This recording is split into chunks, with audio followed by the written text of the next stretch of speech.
हात पनि पोल्यो फेरि।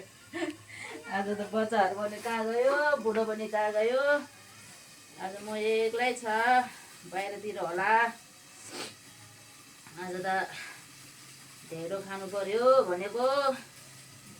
मकै र पिठो र के अरे के भन्छ यसलाई, नाम पनि आएन त। मैदा मैदा साँच्ची मैले त नाम आएन के गर्नु र। बच्चाहरू पनि कहाँ गयो, बुढो पनि छैन। कतिखेर आउनुहुन्छ, बाहिर जानुभएको थियो।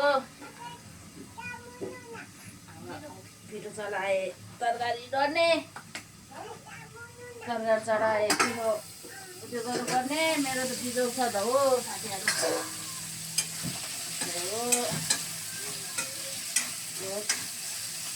साथीहरूलाई त एउटा साथी चाहिँ चाहिँदो रहेछ।